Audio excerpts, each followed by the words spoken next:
The year is 1983. Magic Johnson-Larry Bird rivalry is in its infancy, but in full swing.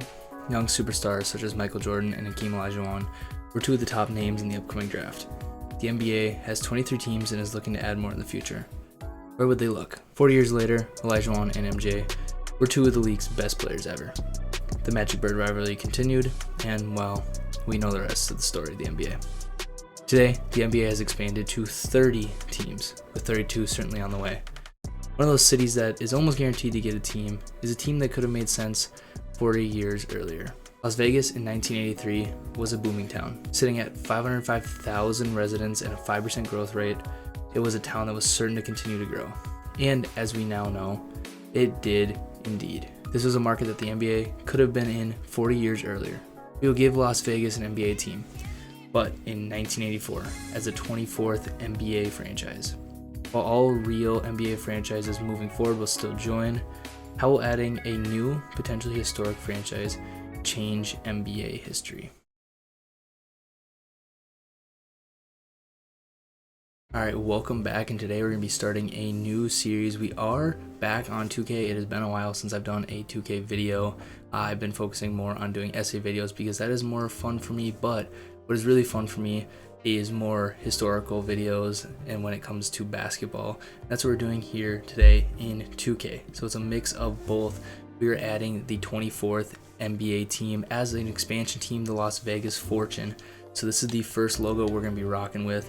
I do have this loaded up in just like a dummy modern league right now. Just as we go through showing off this build, this team, this is what the court is looking for the 1980s. This is the logo like you just saw. Pretty basic, but if you look at courts from the 1980s, they are very, very basic. A nice gray and red color scheme to start off. I already have logos ready to go for every era of basketball moving forward. So we have one for the 1980s, 1990s, and then moving forward from there. So yeah, the very most basic ones are going to be this first set. And then these are the two uniforms that we have for the 1980s. I drew inspiration from the Chicago Bulls 1980s logos. The numbers are a little weird with the double digits, so I might try and fix that real quick if I can. But these are the two jerseys. Obviously there wasn't alternate uniforms as far as I know of that were very popular. We're not going to have one. It'll just be our home uniform for the 1980s, and like I said, there will be rebrands down the line, but first we need to get this franchise up and running. And so in NBA 2K25, obviously there's a bunch of historical eras, starting with the Magic and Bird era, which starts in 1983, 1984. So we're at the end of that season on April 13th, 1984, and obviously you can't add teams to the very first season, but you can add these teams, and I have simulated as far as about 1990, so about 6 seasons, and there hasn't been any issues with the pre-existing rule changes that 2K has built in that actually happened in the NBA. All the new expansion teams that actually existed in the NBA, so like the Magic, the Timberwolves going forward, teams like that, they can still join and nothing goes wrong. This is basically the 31st team, but they're beating out 7 real NBA teams to be the 24th team. So they're gonna have 40 years worth of history compared to just being a true expansion team. So like I said, the 1983-84 season, there's not a whole lot we can do. I have control of every team, but it's just on auto for the year. We can take a look at the All-Stars just so we have some sort of idea of what's going on in the league. And yeah, this is a pretty standard save. We will see if there's any big trades real quick before we just simulate into the playoffs. There's only 3 trades in the whole league. Not a whole lot. I mean, obviously some names that I recognize like Billy Knight and Randy Whitman, but not a whole lot of movement in the first place. So yeah, we're just gonna simulate straight into the playoffs, see who wins these awards. So obviously as we go through this, I'm gonna have on the screen somewhere the actual award winners and champion of the season that we're currently in. So for 1983-84, Boston Celtics won the NBA championship. We'll see who wins it in 2K. But Larry Bird was the MVP in real life. In this, it was Magic Johnson. Ralph Sampson, just like in real life, won Rookie of the Year. Sixth Man of the Year was Kevin Micheal. Kareem won DPOY. John Bagley won Most Improved, and Coach of the Year was Brad Nelson. Here are 2K's All-NBA teams for this season. There shouldn't have been anything that really changes from just the standard sims of this year. At this time, there's only 2 All-NBA teams, so that is something that is interesting. I'm actually not sure the year that they added the All-NBA third team. Yeah, we're just gonna go ahead and simulate through the playoffs real quick. And the Lakers actually beat the Celtics in the finals. Magic Johnson wins finals MVP. So this is the quickest season that we're gonna get through, because this now introduces us to the Las Vegas Fortune franchise. So like I said, all historic changes do still work, and so we obviously won't override any of these. And the only thing we'll override here is to approve the new expansion team, which is us. This is new look divisions going into the 1984-85 season. As you can see, the Las Vegas Fortune will be in the Pacific Division in the Western Conference, which makes the most sense. You know, the two Los Angeles teams alongside Golden State, Phoenix, and Utah, you look at that on a map, that makes perfect sense. And yeah, the conferences and divisions really just make a lot of sense in this era. There are no teams that are near the center of the United States like we have New Orleans, Minnesota. I mean, I guess you could say like some of the Texas teams, but when you really look at this, they should be teams that are in the West. So we will officially take full control of the Las Vegas Fortune, and we will have either the 1 or 2 overall pick, which means we have a very good chance of drafting Michael Jordan. We will either get Michael Jordan or Akeem Olajuwon. However, we could trade away the pick if we wanted to. However, we are definitely going to get one of our franchise cornerstones to start off this team's history. And so I was absolutely wrong. The one time that I ran this save, we were the number 2. We ended up getting the number 1 pick and getting Michael Jordan. That does not happen. And so for whatever reason, there we are. Okay, never mind. We did get the number 2 pick. So I don't know. But Chicago more than likely is going to get Michael Jordan. However, they could take Hakeem Olajuwon, and we will get the other one of those 2. Obviously, we have the expansion draft before the NBA draft.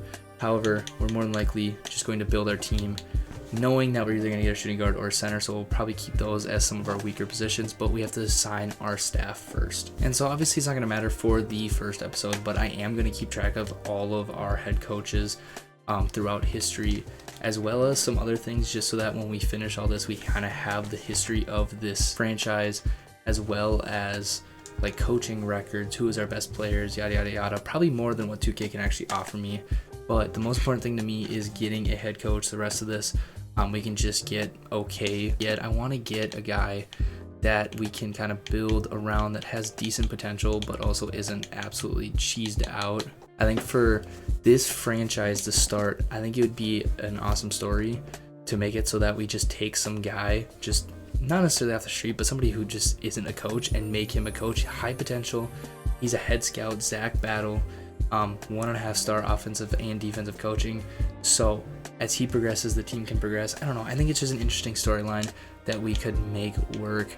And yeah, I mean, if he's bad, we can fire him after a year or 2, but I just don't want to get anybody cheesy, and I'd rather overpay, because I want to do the same thing with Gregor Peterson, who was a 0-star, but he just stuck as a GM.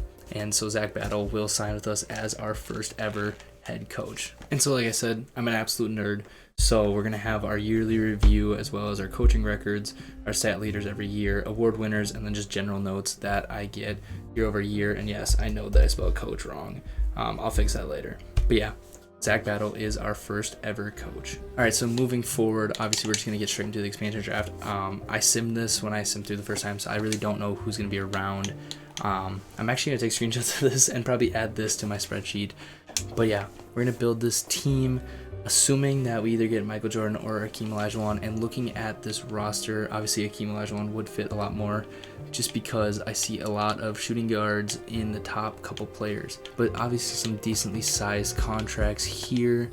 I definitely want to stay on the younger side, so we have some guys that we can develop. Obviously there's nobody young here. Obviously I know that we get whatever players that we want. I think Kurt Rambis makes sense as a 26-year-old to be the first ever selection for the Fortune. And after that, honestly, I'm just going to fill out my roster, not necessarily going to make picks based on like where they would get drafted.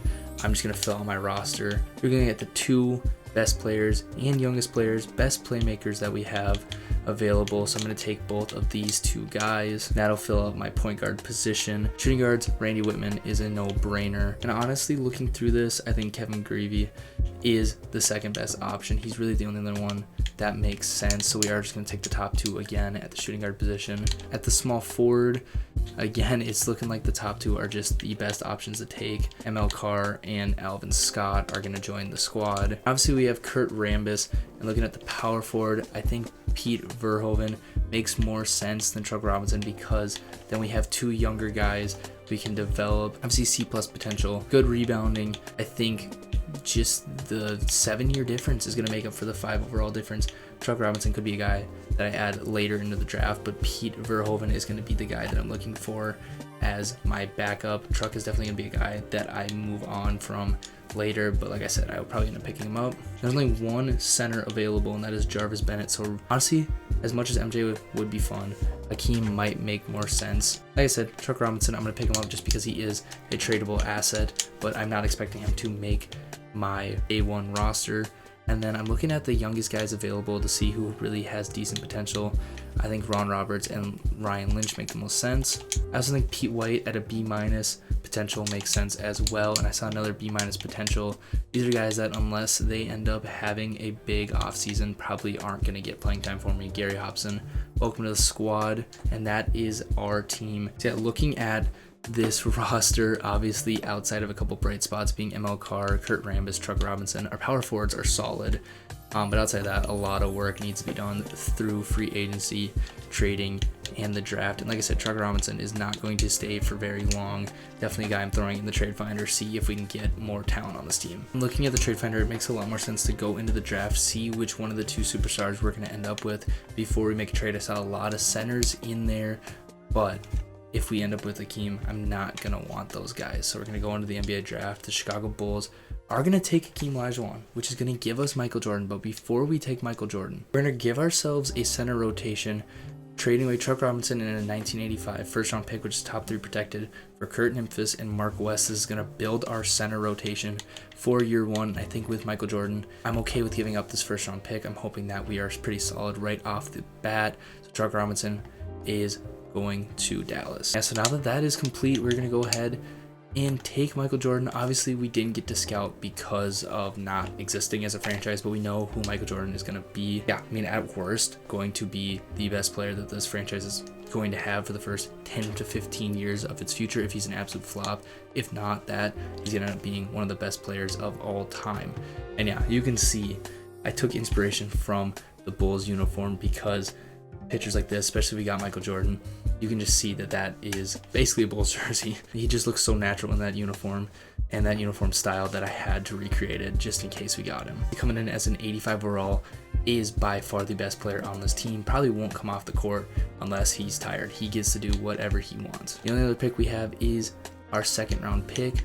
I may look to try and get into the late first round. Throughout the league, the asking price is too high, so we're just going to sim to that user pick, and obviously we're going to get trade offers for a couple guys. I will take a quick look, but I think I'd rather use this draft selection. There are a couple actual NBA players not unrated guys left. I think I am going to go with Tim McCormick, just because, once again, another center, just in case one of those guys doesn't have as much potential. Obviously, I can't scout.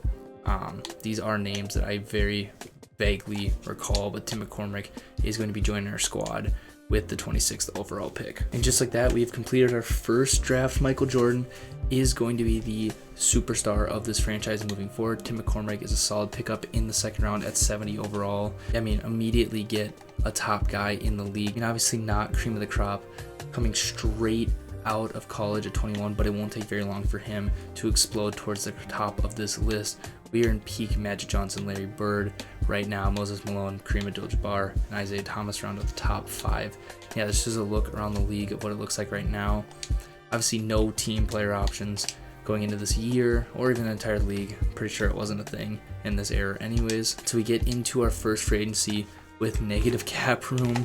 Wasn't necessarily expecting to be able to make a splash anyways. I would like to upgrade the point guard position beyond Travis Harris. Might end up moving one of these guys. Kevin Greene might be a guy that goes, just because he's on the wrong side of 30. I'm going to see if any of these guys potentially could move over to the point guard position just to give us some help. Yeah, we just have a bunch of shooting guards, small forwards, so obviously I'm going to go ahead and trade some of these guys away. Like I said, Kevin Greavy's probably going to be the guy to go, and I'm going to throw in Gary Hobson just for another player, and hopefully we can get a decent point guard in the trade market. A whole lot of nothing, but we will go ahead and try and sign a point guard.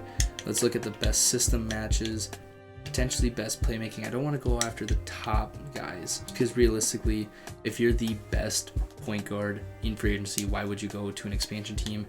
I'm going to go more for a guy like a Billy McKinley. Obviously, you look at his stats, he's kind of been a backup point guard for his career. Yeah, I mean, a career backup, and this is a guy that, hey, come to Las Vegas. This is a new team, and you can come here and you can start for sure year one, potentially even year two. Billy McKinney is coming to Las Vegas to be our starting point guard. I think going into year one, this is the roster that we're going to run with. Obviously, we're going to go to player progression real quick, but I'm not going to make any more moves in free agency just so we get to year one. And for this first video, all we're going to do is year one. We'll probably speed up and do 2 or 3, maybe even 5 per video moving forward, but obviously year one with the setup as well as the expansion draft, things like that. Make sure we want to slow it down for this episode. So going into player progression, obviously we have some good progression as we kept some younger guys.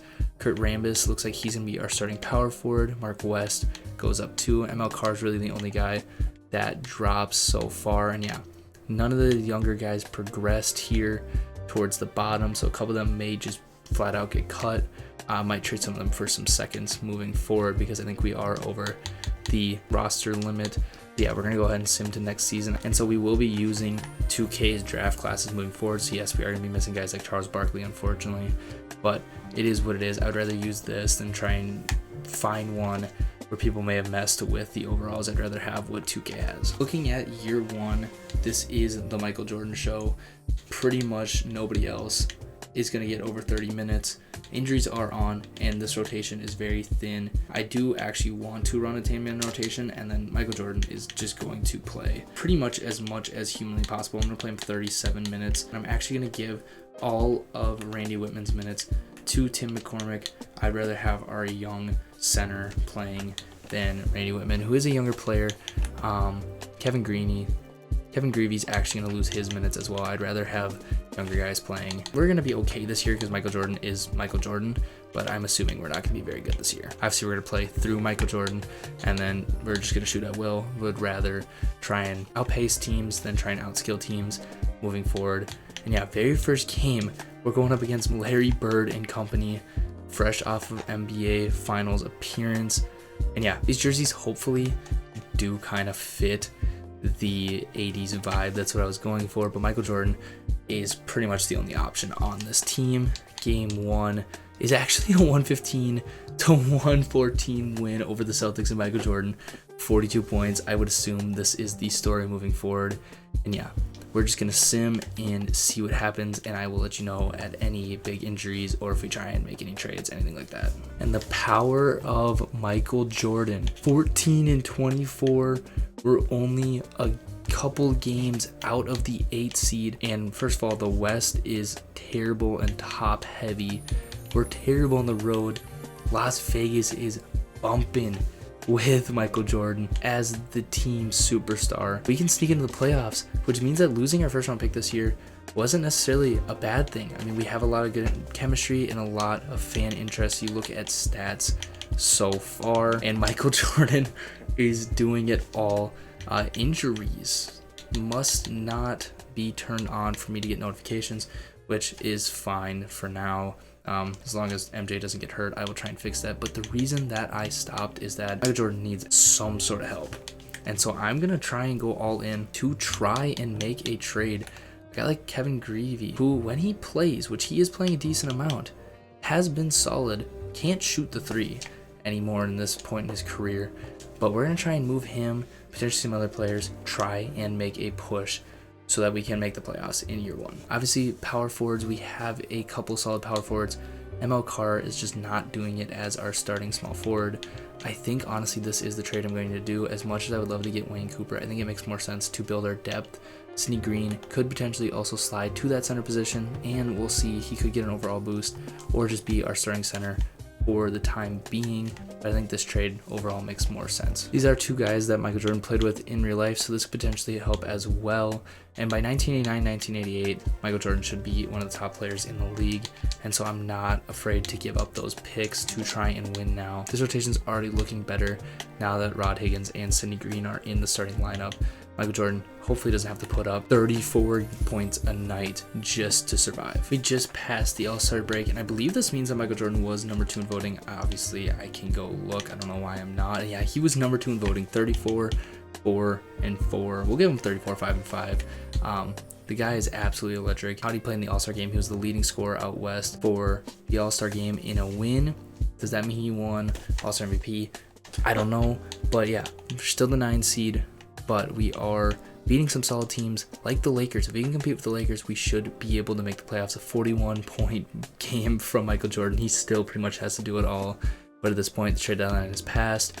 While we're here, we'll see if we can extend anybody. Alvin Scott, we can extend. Obviously, I'm going to try and keep him for as cheap as possible. He wants to stay for the minimum for 3 years. Perfectly fine with me. So we have him locked up for 5 years, and that's pretty much all we can do until the playoffs. No major injuries. We lost Mark West for 8 to 10 weeks, and outside of that, I'm pretty healthy, and he is back. So hopefully this rotation can last into, hopefully, the playoffs. So as the season finishes up, we did not make the playoffs. We're the 10 seed. We got hit with about 2 to 4 week injuries. It is what it is. But Magic Johnson wins MVP. Here is the winners from the true 1984-85 season before I get into this. But Magic Johnson MVP. Michael Jordan putting up 31, 5, and 5 a night. He could have potentially won DPOY. That is going to be interesting to see moving forward. Darnell Valentine with 6th man of the year, which I just noticed it's called 6th player of the year instead of 6th man of the year.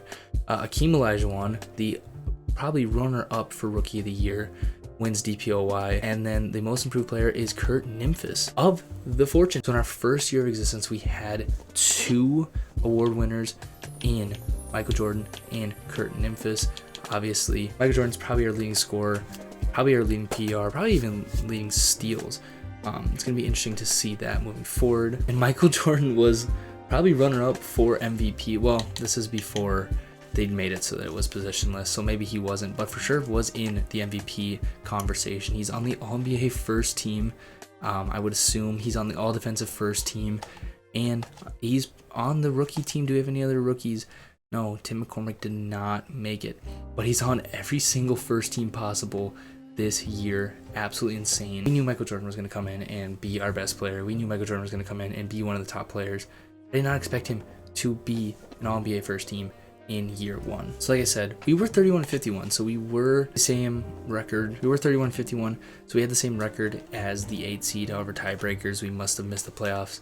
This is interesting, by the way. First of all, we got absolutely blown out, 116-68. I would actually rather have this than the stupid social media stuff that they have. This newspaper is kind of cool to me, but yeah, 31-51. Taking a look at the stats, I'm sure we're going to see Michael Jordan over and over and over again. Michael Jordan, by far, our leading scorer. Kurt Rambis, our leading rebounder. Billy McKinney, our leading passer. MJ leads in steals. He almost led in blocks. Kurt Nimphus, which now that I look at it, his name's probably pronounced Niphius.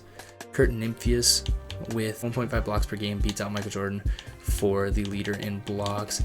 And then obviously PER. Michael Jordan had the exact same PER as points per game. Almost. I mean, in the 30s is absolutely insane. I wonder where that puts him in the league. Michael Jordan was number 2 in the league behind Moses Malone, who's a center, who had 13 rebounds, almost 14 rebounds a game. That is insane. He was so efficient in his rookie season. And so, like I said, in real life, the Lakers won the NBA Finals in 1985. They won it the year prior, and obviously I was going to say without the Celtics they're probably going to win, and they swept the Detroit Pistons. Magic Johnson wins Finals MVP. 18 and 16 a game is absolutely insane. That is a ridiculous stat line to have, almost a triple-double.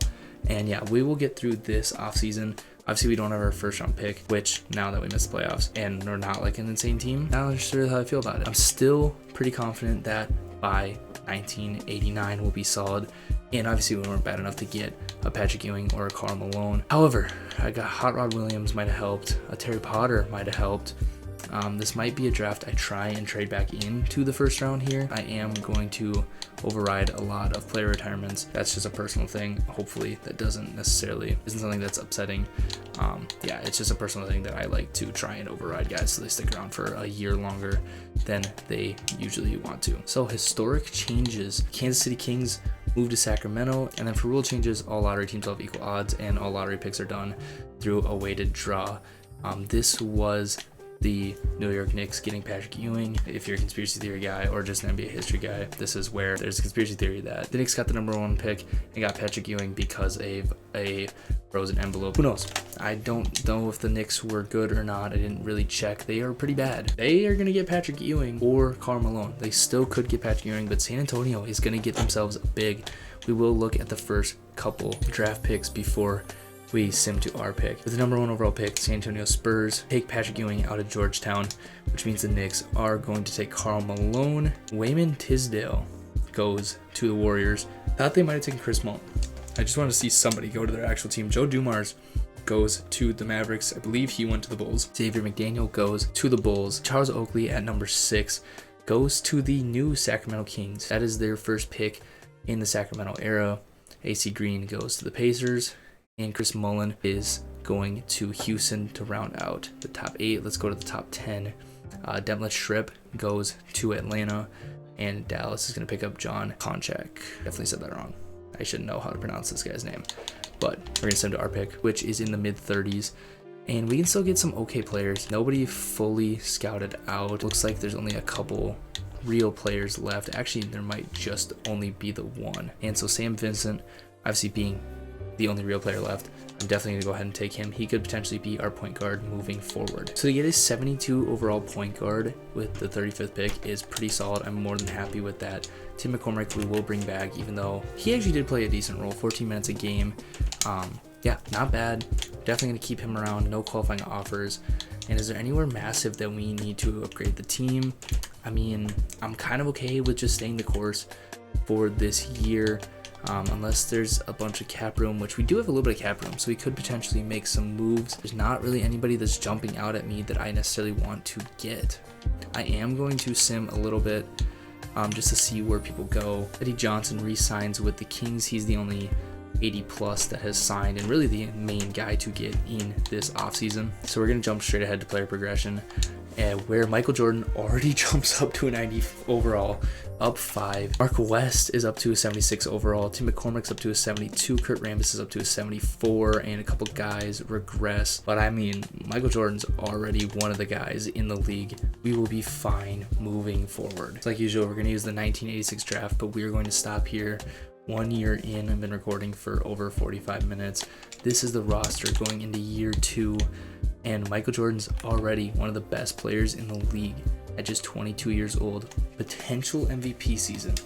He's got a couple solid players alongside him, but this team still needs time to grow. We have introduced the 24th NBA team as the Las Vegas Fortune. We have already altered NBA history with 2 new champions, Michael Jordan, at a completely new franchise. Michael Jordan built the Chicago Bulls into a dynasty and one of the most historic franchises in the NBA. He can do the same thing here in Las Vegas.